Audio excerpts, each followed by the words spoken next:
The Sandy and Toddcast is a Mind Garden media podcast in association with Screw You, Todd Productions. It's a late day podcast, but we are here. Hi. Hi. Yes, we are here. Finally. It's been a crazy, crazy week. Lots of weird stuff going on and lots of work. So we finally found some time to get together. So we're going to do it right now. It's another podcast. Here's the thing. It's like leftovers, okay? It's like if you make Hodgepodge surprise and not a lot of people eat it, you put it in the fridge, and then guess what everybody's going to have the next night? Hodgepodge surprise leftovers. That's right. We're up to season 4, episode 7 already of the Sandy and Toddcast. It's next.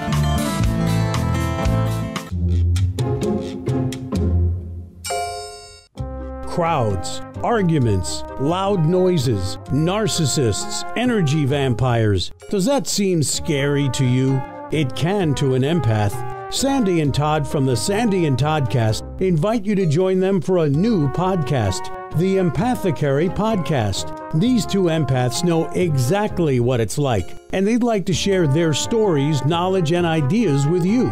Dive deep into the world of the empath. The Empathicary Podcast with Sandy and Todd. Find it anywhere you find your podcasts and like them on Facebook. Broadcasting from two very different yet magical places not found on any map. Get ready to discuss the strange, weird, ghostly, crazy, spooky, and odd things that take place around us each and every day, all while having a little bit of fun. This is the Sandy and Toddcast.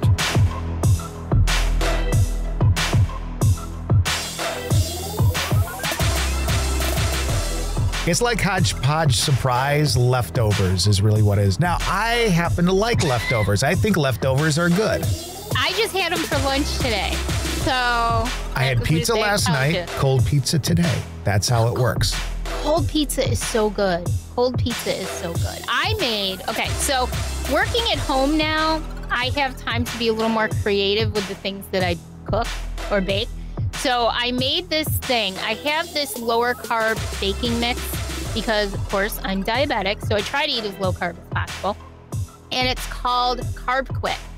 And it's delicious. And so usually I'll just make biscuits with it, Todd. But this time I decided to make my own recipe. So I put it in a casserole dish and I baked it first. And then I put some cream of chicken soup and some chicken in there and some cheese and broccoli and corn, and then I made it into like a little casserole, and it was so good. Oh my gosh, I was so proud of myself. So we're having leftovers of that today, and it's even better than it was the first time. This week on In the Kitchen with Cassandra. There's your idea, everybody. I just took like a little bit from like every recipe I could think of. It was definitely a hodgepodge recipe, so there you go. Well, I mean, it sounds good. At some point we will probably start sharing recipes on the show because we do just about everything else. We talk about everything under the sun. There's like nothing off limits around here. Got a couple of cool things coming up. Our friend Perrin will be joining us. Yeah. We'll catch up on what they've been up to. Yep. And then the one I love so much is it's another hooray for Holly Hughes coming very soon. Yes, very, very soon. A brand new Holly Hughes episode, and keeping our fingers crossed. If we're feeling up to it, maybe we'll do a live cast. Yeah, we're thinking about it. We're trying to figure out because, well, a lot of it has been just because of your knee and everything going on with your knee, and it's hard for you to sit for very long. And I sit through these, but yeah, it's a little painful, and then it swells up, and then I can't walk the rest of the day. And it's a little bit different when you're live and you're, sort of trying to look in everybody's face and trying not to look like you're in pain or uncomfortable. Or stretching it like I am right now. I know. Oh! That's the fun part. I get to see it all. So let's tell everybody about the fun conversation since we're following up with last week's episode, the fun conversation I had with Dave yesterday. We were talking about, we were watching the Rangers-Pittsburgh Penguins game. yesterday, and they showed this thing in Pittsburgh. It goes up a mountain, and it looks like a train car with windows all around it, and it's on a track, and it goes straight up the mountain, and you can go to the top, and you can take beautiful pictures and see the city and everything and the river. And Dave looks at me and says, you should ask Todd if they have anything like that in Oshkosh. So I started laughing, and I said, no, I can't. And he says, why can't you? And I said, well, because I'm not allowed to ask Todd any questions about our Oshkosh visit until 2 days before, and I won't get any answers from him either until 2 days before. So he started laughing and everything. So I passed that along to you. I thought it was pretty funny because I was so dead serious when I said, no, I can't. And then what did I say? But what did I say? You said, it's okay, I'll answer it because it's Dave. Exactly. I was like, oh, man. What if Dave asked you if you'd ever eaten at Friar Tuck's? I'd be fine with that because he does, because he's not as excitable as you. Like if I told you that I ate at Friar Tuck's and it was good, you'd probably lose your freaking mind, you know? It'd be like, which day are we going there? Which day are we going there? You want to, and then here's the bad news about it. We were going to get into Appleton, which is about 20 minutes north of you. We were going to fly, instead of going into Chicago, we're going into Chicago first, then Chicago to Appleton. Right. And we were going to get in on Wednesday at 4 o'clock. And then we were going to fly out on Monday at like 11:30 in the morning. And so that got completely changed. And when I say completely changed, I mean, instead of leaving on Wednesday at 11:30 from Syracuse, we're going to leave at 6:30 at night. So we're not going to get into Appleton until 9:45 on Wednesday night, which is fine because we were just going to grab dinner or something when we get out there. Right. So it's not that big of a loss. But then instead of leaving at 11:30 on Monday, our flight got switched to 6:30 in the morning on Monday. Wow. So I'm like, oh, come on, really? I mean, we've flown, like, we've had some early morning ones coming out of Florida and stuff like that. But here's the good news, though. At all costs. You're in a small airport, so getting there at 6:30 is, like, not a big deal, you know? I mean, you're going to pull up. You literally pull up outside, walk in, go through a little, you know, you go up, you go, and it's ridiculous. It's so nice. So you will appreciate Syracuse that. is a lot like that. Syracuse is probably a bit bigger, but not a huge amount bigger. And Syracuse is like nothing. So so it won't be too bad. We'll just get up at like 4 in the morning or something. Sure. You know, it'll be fine. There you go. Grab some coffee. No big deal. We actually, even though this is leftovers, we do have quite a few things that we want to get to. And I just, the one thing that I want to add to the conversation is kind of a backtrack on something we talked about last time, because at the very end of a very long podcast, I had opened my mouth and asked a question about doing investigations at certain locations that have seen a lot of sorrow, a lot of pain, a lot of sickness, a lot of death. Yeah. And as investigators, if we really should have a little bit more respect and walk away from them. Well, on the day that we recorded it, there was a new episode of Kindred Spirits, which we happen to like. You know, is it all 100%? Is there no? Well, I don't know. That's not my point. My point is I like the way they investigate. I like the background research they do. They seem to humanize how they do things, and I like that. That's a lot like the way we are. Yeah. So they investigated on that episode. It was the final one of the season at the Sheboygan. I can't remember the name of it. The asylum in Sheboygan, basically. Here in Wisconsin. And it's a place that I have known about for a while. I've kind of stayed away from. It's kind of gotten, I would call it almost commercialized with the amount of tours that go through, blah, blah, blah. Nothing against that necessarily. Just it's not usually something that I get too involved with.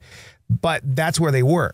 And I think it was so weird because they did this investigation at this location, which had seen a bunch of increased negative kind of things going on. I'm not saying evil, just not necessarily nice. Right. And the conclusion after all this investigating was that maybe got to pull back a little bit on what's going on there.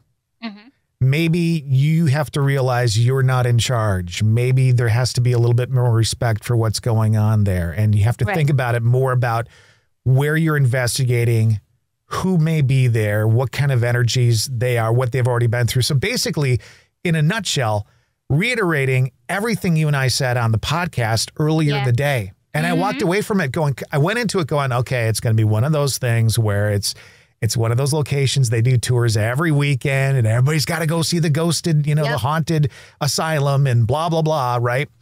And then part of me did not want to see it because of that.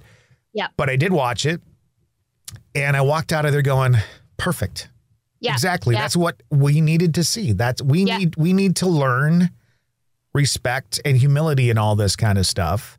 And it was nice to see. And it was also nice to see, I believe, the caretaker or the owner, whoever it is that runs the operation, understand the message that they were trying to give him and maybe possibly kind of change things up a little bit. Not necessarily lay off the tours, but maybe the way the tours are conducted will be done a little bit differently. Right. Well, two things from my standpoint, and I 150% agree with everything you just said. There is a difference between a historic location running history tours and taking people through and explaining things to them as to what life was like in those locations versus ghost hunting in those locations.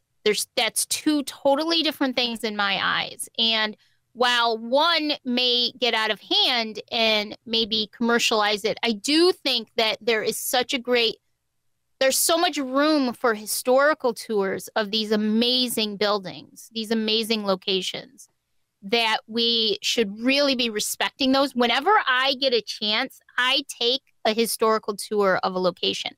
I'm not looking for ghosts, but I want to find out what these locations really were like. And that's my love of history. But loving history and being passionate about history is also part of ghost hunting. It's also part of being a paranormal investigator because the two go hand in hand. Yeah. So I really love places that do historical tours, regardless of whether or not they do ghost hunting as well. I think some of them are actually done correctly, but a lot of them are just to make money. And I think that's the difference. Yeah. But historical tours, I think, are a wonderful, wonderful thing. Now, the other point I wanted to make about that is it actually made me stop and think, because I pride myself. We all do. You do. I do. Our whole group does. We pride ourselves on taking the human approach to paranormal investigating. We really go in with empathy and understanding. But I also learned from that episode, which, by the way, is on Discovery Plus. So if you have Discovery Plus, you should really watch this. It was the season ending episode. It taught me about a different approach to questioning the energies that are in a location. Interviewing them. Really, we do this without even realizing it. And we think that we're humanizing them, but we really aren't, because we're actually interviewing them. We're almost, what's the word they use, Todd, in the police department? Interrogating? Interrogating them almost. What's your name? Do you know you're dead? How long have you been here? We ask the same questions all the time. And this kind of taught me that maybe we should stop and we should take it from the approach of remembering that they truly are human beings, or were human beings, and that we need to be more understanding of their circumstances. And that really, really was light bulb. And so we're going to use that. Dave and I were talking about it. We're going to use that in the next investigation. We're going to do stuff like that. We might have an investigation coming up in March. I'm not sure. I think we have a presentation in March. But we have the big one in April that you were supposed to come out for, but you'll be out later, and we're going to do some more big ones. But I'm going to really try to use that. And that might be one that really it's in a jail, a very historic jail. It may actually be one that it would really come in handy for, because I think a lot of people who go in there, and not many have been allowed to investigate in there, but I think that the majority of people who have been in there maybe do a little more interrogating than they do humanizing. Yeah. So that'll be really interesting. And so that also leads me to another question that I wanted to ask you, because I've actually seen this twice now. And it's sort of an idea that's been forming in my head. We did the library last summer, and the same kind of thing happened. It was kind of quiet. We didn't get a lot of readings on the scientific equipment. I got some feelings here and there. I got some odds and ends of things, but I felt almost like we were chasing energies instead of them coming to us. And it ties in a little bit to the investigation in the old farmhouse that we just did, because I felt almost the same way at certain times during that investigation. And both investigations, we were the first team to ever go in and investigate. And I wonder if it's almost like the spirits were not sure what to do with us. Does that make sense?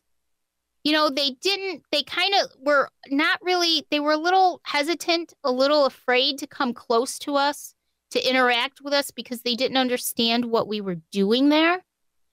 I think as the first team in a location, I think you have it a little more difficult, because a lot of times, my thought process is a lot of times you encounter energies and spirits that maybe have no clue what you're doing.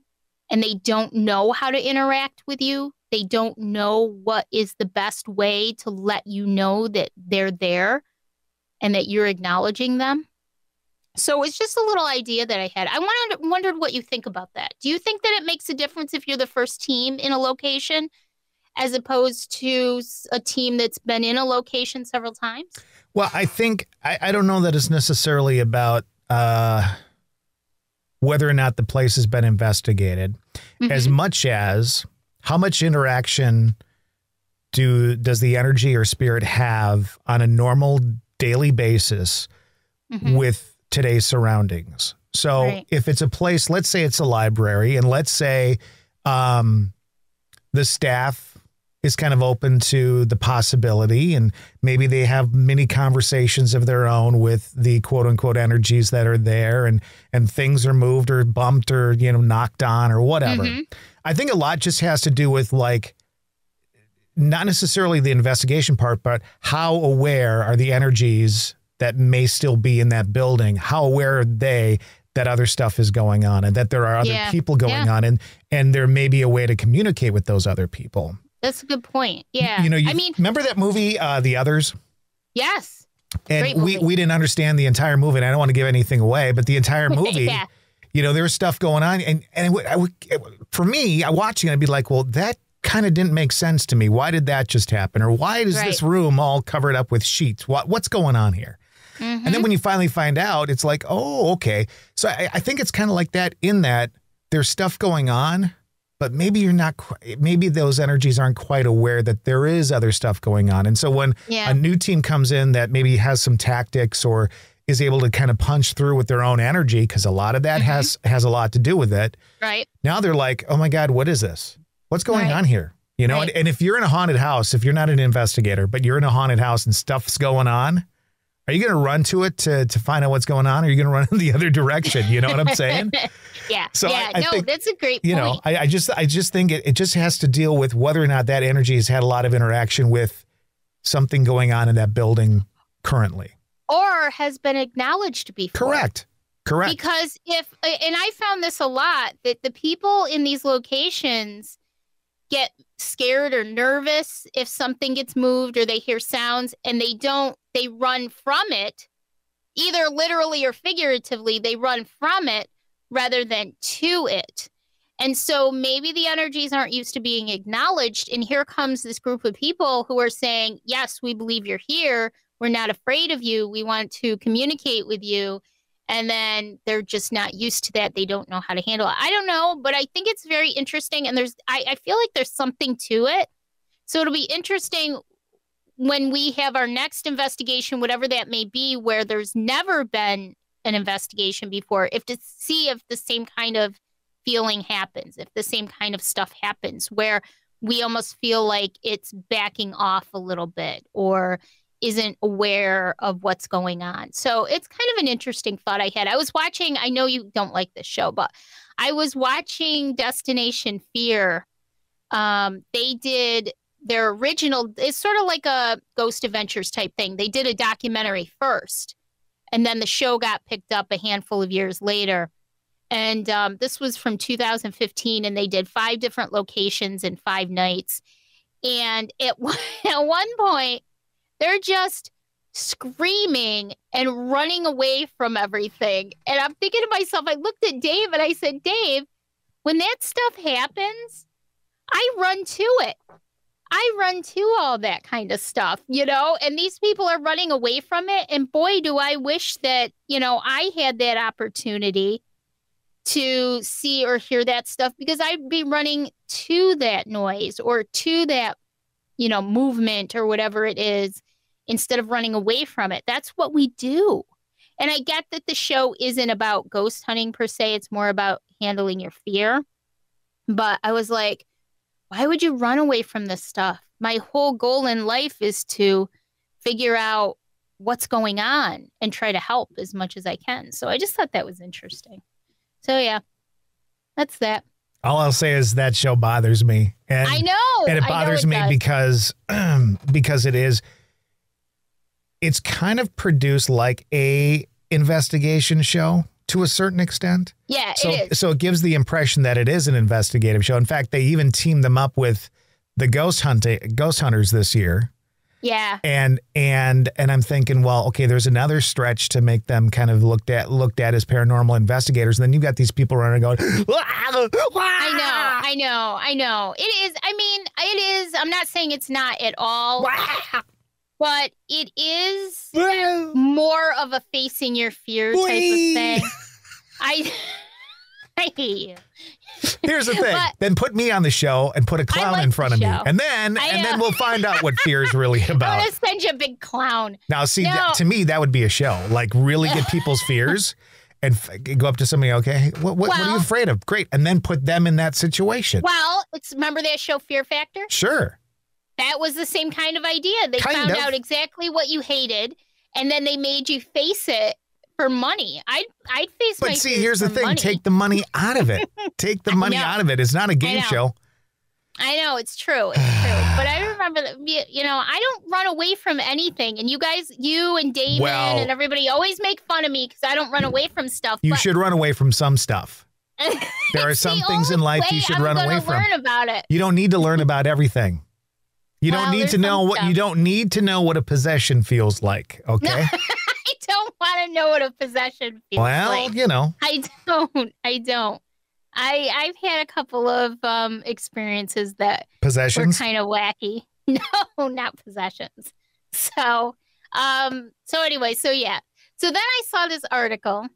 Let's talk about this. I saw this article, and it was in one of the bigger online magazines, the websites, that apparently the number of, I guess, paranormal investigation requests from homeowners has gone up dramatically during the pandemic. Yeah.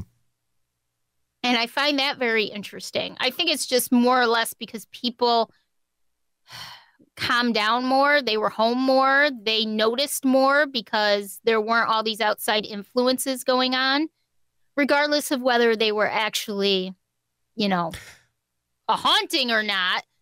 I think people were more aware of things. You know, two comments on that. Number one, I think that people were home more. So, and number two, there was higher stress levels. So your energy levels crazy, that could help fuel some other stuff going on. Now, backing up just a little bit and talking about being home more often.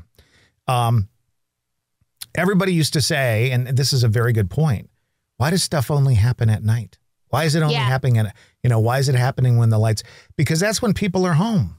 People are home at night. People are usually working during the day. The kids are out. So all this stuff could be going on in your house during the day, and you'd have no possibility of knowing it until now. There's all these cameras and stuff that you can put up around your house, and people are seeing stuff happen that way. But that's why, that's why things always happened at night, because that was when people were mostly home. So I think the pandemic itself, keeping people more home, some of them working from home, some of them just not going out, they're at home more. And I think the stress of the pandemic either led to people having a little bit of a crazy tendency, and overthinking things, or B, that energy fueling some stuff actually happening in their house. You mentioned something earlier. I wanted to just bounce this off you too. Remember, I lived in that house for 6 years on Washington Street in Oshkosh. Yep. Never had anything happen.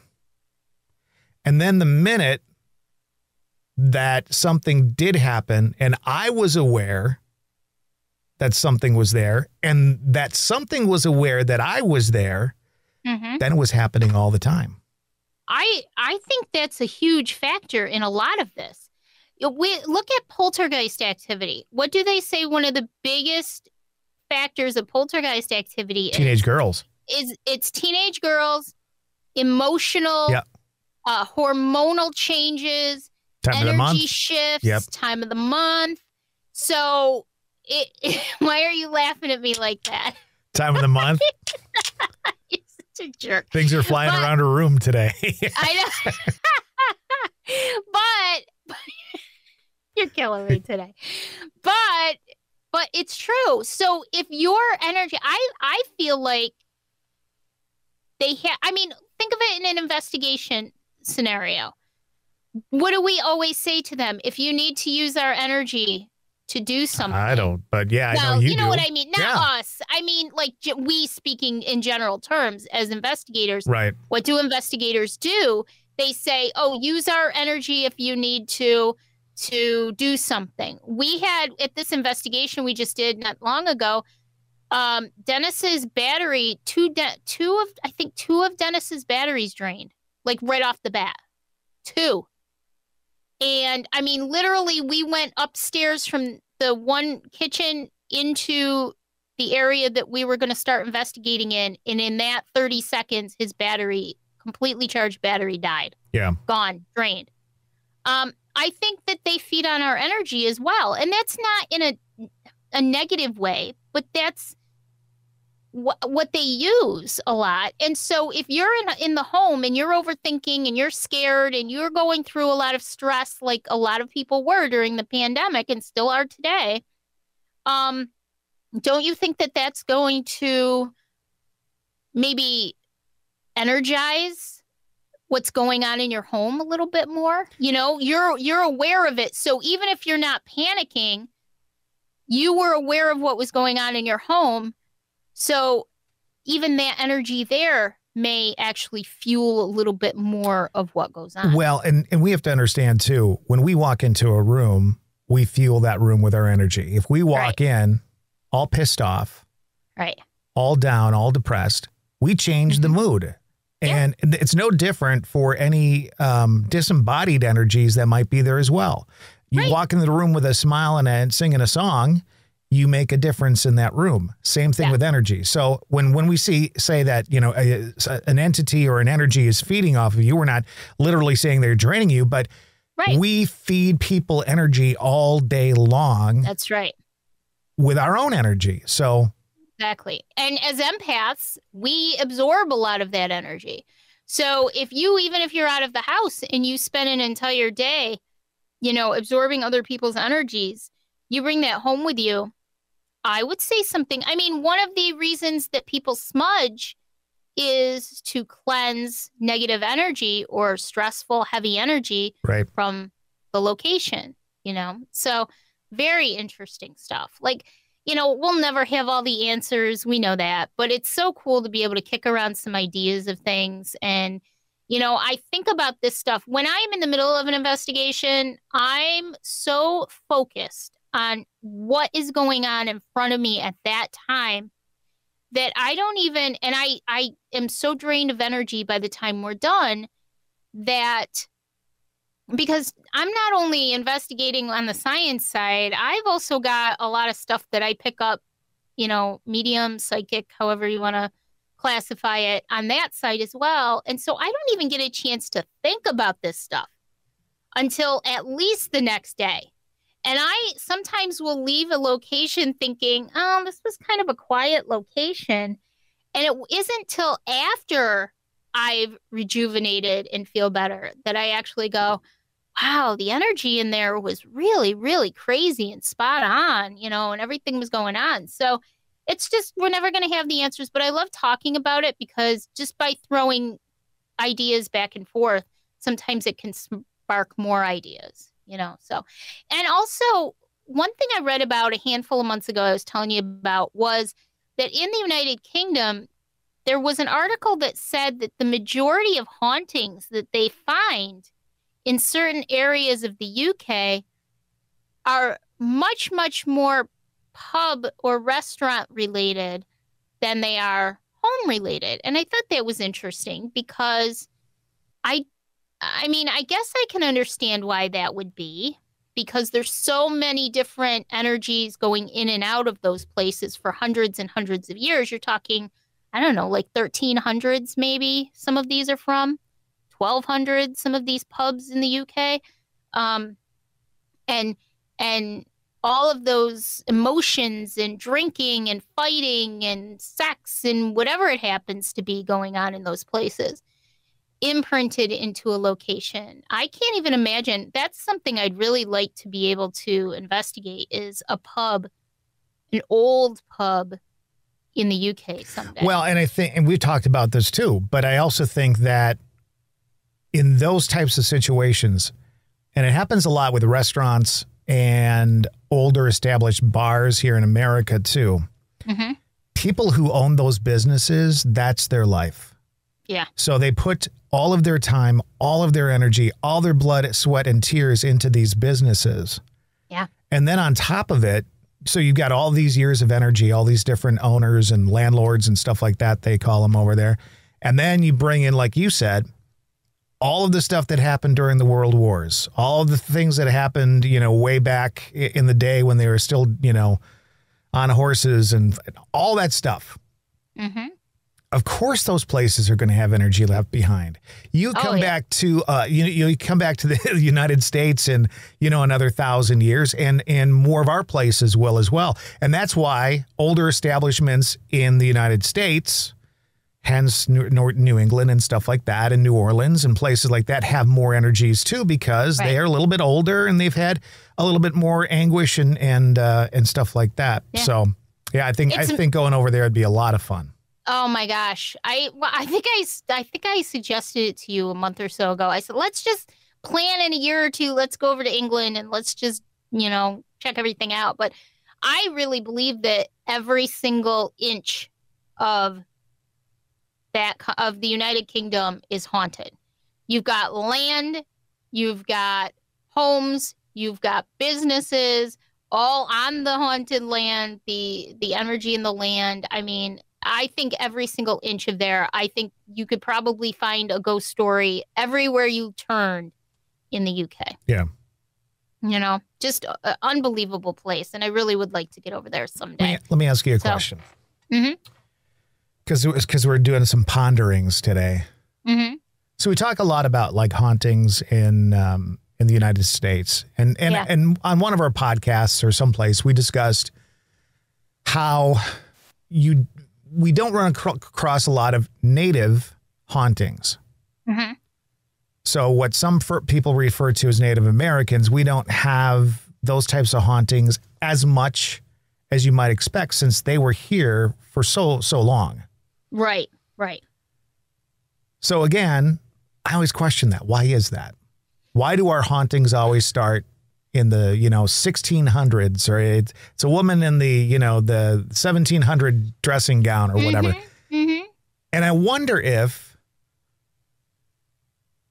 because of their background and their belief system and all that, if there's just not a connection between us today and the native spirits. Like maybe we're not on the same connect. Like we were just talking about how sometimes there's not a connection between investigating it and the energies there, et cetera. Maybe these energies just don't connect with us because we have no idea what their life was like. And that's a really cool point, because I've kind of thought about it myself over the years, because we did that house in Herkimer the night before Halloween. last October. And that has Native American energy on it. Native Americans actually lived all throughout that area during the pre-Revolutionary War, during the Revolutionary War and everything. And I could feel their energies, but I feel like, this is just my opinion, and I've thought about it, their beliefs, even though we have sort of adapted some of our spiritual beliefs from the Native Americans over the years, I think that their beliefs are very different than ours in the afterlife, what happens in the afterlife. I do believe that a lot of what we experience from this side of the paranormal spectrum is based on the things that we know about, that we understand, that we believe to be, as opposed to their beliefs and what they know about, because it is so different. They believe different things about the afterlife than we may believe about the afterlife. I know that even today, I'm obsessed with this whole Skinwalker Ranch thing. And we laugh about it, but as a matter of fact, Dave and I are in the middle of watching a series. Oh, God. I thought you were just saying now. that you and Dave were in the middle of planning a fucking vacation. No. We're not going to Skinwalker Ranch. It's a Skinwalker summer. But on this episode of Poor Dave. Now you've even got Damon saying poor Dave. Well. So, but anyways, but as an example, the Skinwalker, we don't really have that kind of a legend, that kind of a belief in this side of the paranormal investigation. How many paranormal investigations have we seen where somebody believes they've seen a Skinwalker? Now, that's not to say that that doesn't happen. Right. I get it. But, I think our brains are wired differently when it comes to this stuff than the Native Americans and their belief system and what they think happens, their rituals, their death But their rituals. energy is definitely still got to be around, right? Oh, I agree. Of 100%. Course. So then why, and I'm not saying we don't.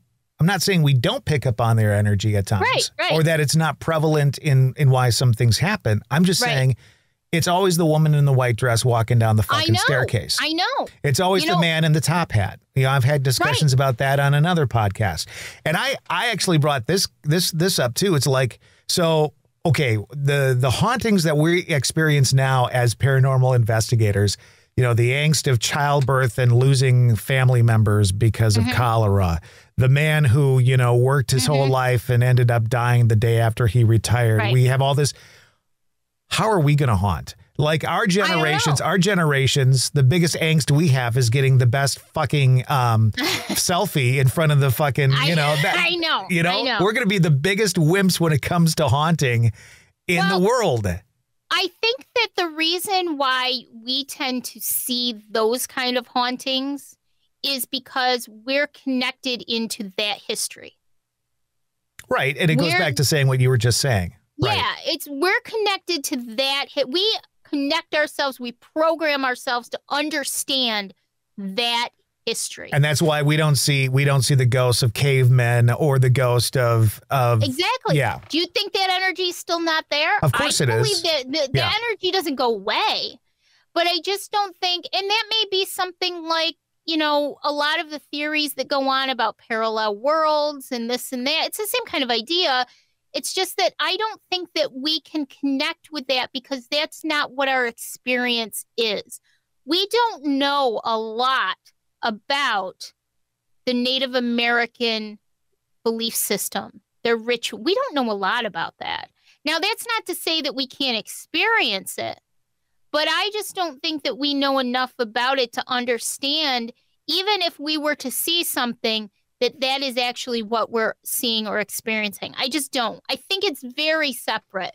It really isn't, but for us as modern day people, I think it's very separate. Now, the Native Americans will probably tell you the same from their perspective. They don't go, a Native American man or woman wouldn't go to a restaurant or a hotel maybe, and they may not see the same kind of things that we see. They may not be connected to that kind of energy, because it's just so different from what they understand in life. You know, the modern Native Americans are much more understanding of everything. But, you know, a traditional Native American man might not walk into a place and truly, you know, see a woman in a white dress. Right. So I don't know for sure, but that's my kind of idea. I don't know if I explained it exactly right, but I just don't think that we're plugged in the same way that we are with the stuff that is quote unquote our history. Right. As opposed to quote unquote their history, even though we owe so much to the Native Americans. Well, I'm not just even that, but like you just look at different cultures and stuff like that. Are we plugged in enough to understand, you know, what slavery was like as people of you know, the Caucasian, you know, right? I mean, it's just yeah, and I think. But also, I think that people who do, like, I'll give you an example at the Garrett Smith estate, the day that I saw who I believe to be either the servant woman or a woman who was a slave at the time, peeking around the corner at me from the back of the building. That was the first time I'd ever seen anyone in real time. I have visions, I have little movies, I have pictures in my head, but that's pre-investigation. That's something else. She's on medication for all that now. I take a lot of medicine for that. That was the first time in real time I had ever experienced anything like that. And she was definitely in my mind's eye right there. I think that people who are a little more sensitive have more of an in to that. Yeah. I mean, I think that they're more able to experience those things, but somebody who doesn't, I just don't think it's as possible. I don't think that you're going to see as much as maybe someone who is plugged in. And that's not to say it's across the board. No, this is we're generalizing here. Right. But I think it's a good question to ask. Yeah. And I think it's just what we're taught to believe. Our belief system, our history. We tend to talk about, in everyday life, we tend to talk about topics that we have experience in, as opposed to, or there's a lot of people who open their mouths about stuff they know nothing about. Yeah. And know nothing. But, you know, so this is my take on it. That's an awesome question. That's actually a fantastic question, because I've thought about it too. And, you know, why do some people see things that other people don't see? You know, what is it you know, what's the individual experience that allows someone to see something that others don't see? I don't know. It's a good question. Not sure. Yeah. Good question. What else you got? I don't know. I got nothing. I know you've got something you want to talk about the Conjuring house about. Oh, I wanted to talk about this real quick. And then, so I was watching Jeff Belanger. You have to just imagine how much time she spends watching stuff. When you Not hear only about watching, but listening. I listen to a lot of podcasts and a lot of YouTube stuff and everything, because I love. You know, this is my passion. This is what I'm immersed in. Yeah. So it is. You know. So anyway, so I was listening to Jeff Belanger. He has a podcast called, I think it's like Legends or something like that, and he's been around for years in the paranormal world, and he does a lot of research. He's never had his own show per se, but he's been the research and historical advisor to everybody. Ghost hunters, ghost adventures, everybody. And he's really well known and respected. And he has this podcast, and he was talking about from 2014. I was going back when The Conjuring came out, the movie The Conjuring. And you and I have talked about that movie, and we thought it was a very good movie, but we both know that it doesn't follow the actual story very well. And so Jeff was at a conference, some sort of like Paracon type thing, and he ran into the actual dad of the true Conjuring story, Roger Perrin. And he was talking to Roger, and he happened to record him. And I thought this was fascinating. Now, I read the book. Andrea Perrin, who is one of the daughters, wrote a couple of books about their experience at the Conjuring house. And he seemed to play it off a little bit. First of all, he said he didn't like the movie because, and I get this coming from the person who lived the experience, he didn't like the movie because it didn't follow pretty much any of the movie. It was its own movie, right, even though it said it was based on a true story. So he didn't really care for the movie. I liked the movie for what it was, but I had already read the book, so I know what the true story is. And he also went on to say that he kind of almost downplayed what happened there. He said that he never had any really bad experiences. The kids didn't have bad experiences. He said that his wife did because one of the female entities there liked him and wanted to be sort of like with him. And I guess paranormal love. I don't know what that was. And hated his wife because of it. And that's why she got the brunt of it. So he said he could feel this female entity. She would hug him. She would caress his hair. But she never hurt any of them except the wife because she hated the wife and felt like she should be the woman of the family. And I found it interesting because when you read the book, and he said that his daughter's book was very, very true to everything that happened. But when you read the book, I mean, it's a very scary book. It's very unsettling, the things that happen to them. But I just thought it was very interesting that he downplayed it so much because I think he almost downplayed it too much. Because when I read what happened to those kids were afraid. And to this day, they don't even want to go near that house. They agreed to go to the house. I think it was it a Ghost Adventures episode? I think they all got together for it a few years ago. Remember Ghost Adventures did that special? Yeah, but somebody else did one too just recently that I actually did see, and they did agree to go. And I think the dad actually agreed to go as well, even though he said he would never go back in the house. So it sounds like he may have changed his story a little bit. I don't know. Yeah, I don't know. I thought that was super interesting because this was from 2014, I think, when the movie first came out. It had just come out, and Jeff was interviewing him about it, and he really downplayed it quite a bit. Well, maybe he was just reacting to the, cinematography and all that kind of stuff with the movie that came out, kind of downplaying the fact that the movie was a little bit over the top. Who knows? Yeah. I don't know. I thought it was very interesting because he almost acted like it wasn't a big deal. But yet when you read that book, well, she did 2 books. When you read those books, I mean, it's pretty terrifying. And someone even like me who likes to, I just don't know that I wouldn't be scared from something like that. You said you'd run right toward it.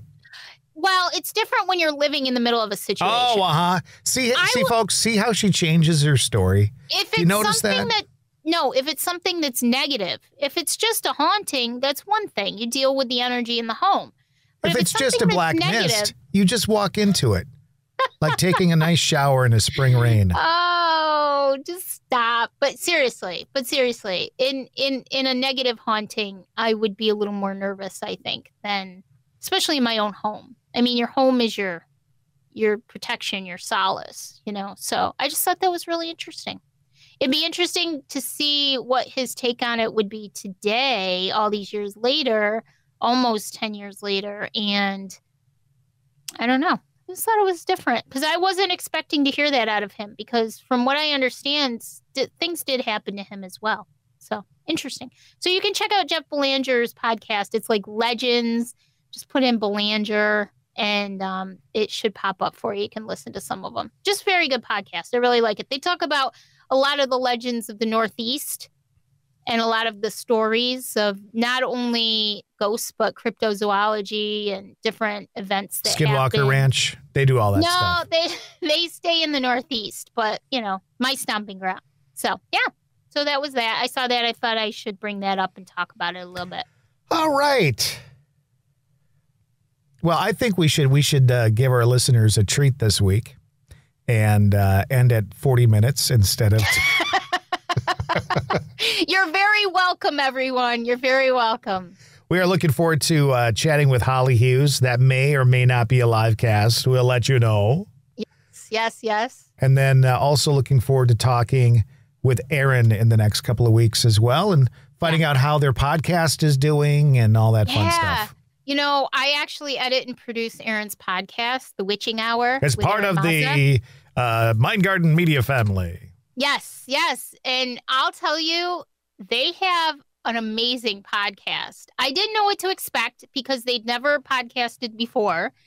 And their podcast is amazing. And I love it. And you can find it on the Witching Hour with Aaron Mazza podcast page on Facebook and on the Mind Garden Media page as well. We share it on there as well. So just check it out before they come on so you know what we're talking about. This should be really, really good interview with Aaron. Here's how it's going to go. We're going to get on. I plan on being very nice to them, as I always am. And then they'll rip into me and be an asshole to me. That's what will happen. Listen, I get it too. So I just he makes fun of your poncho. That's what they call me. Listen, this is funny too. I don't know how this happened. I don't remember this happening. I have no idea, but I am Aunt Sandy. And so even when they have their guests, like I listen to the part before they start their podcast, and they'll refer to me as my producer, Aunt Sandy. And I'm like, stop. But they say nothing but nice things about me. But, See? But yeah. And all they do is rip on me. So just so you know, that one may be just a Sandy and Toddcast. I may not show up for that one. They love you. You know that. So, all right. So that's coming up the next couple of weeks. That should be really fun and interesting. Again, not sure if we're going to have a live cast or two coming your way. It all depends on Todd's knee, how it's feeling, if it's in the mood for anything. So we'll keep you posted. If we do a live cast, I'm going to have a knee cam on it. You should, so we can watch the swelling. Okay. Of the knee, you mean? Yes, thank you. All right. You ready for me to do my spiel? Mm-hmm.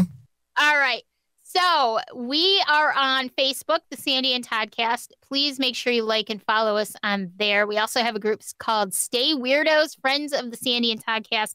Safe space for everybody to come and hang out, share thoughts, opinions, borderline wacky stuff in there. But we have so much fun, non-judgmental. It's really nice. So make sure you join that.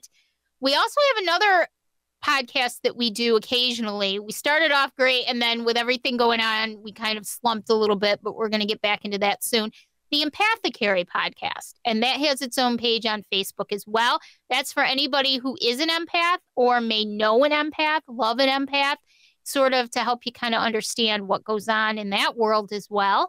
And we have a side project called Mind Garden Media, and we actually are in the process of building up that page, and we are producing, editing, and consulting on podcasts. So if you've ever wanted to do your own podcast, make sure you get in touch with us. All of that info will be in the show notes, and we'll walk you through the process and see if we can set something up for you and get you started in the podcasting world. We have lots of different options available to you, so we'll help you in any way that we can. And make sure you leave a review, because if you leave a review and you subscribe to us, it pops us up to the top of the list so more people can find out about us and have these great discussions with us each and every week as well. Well, wonderful. I think that's pretty much it. That added 20 minutes to the podcast. I know. I don't even have a voice right now. Oh, Jeez. God. Imagine that. Until next time, bye. Bye.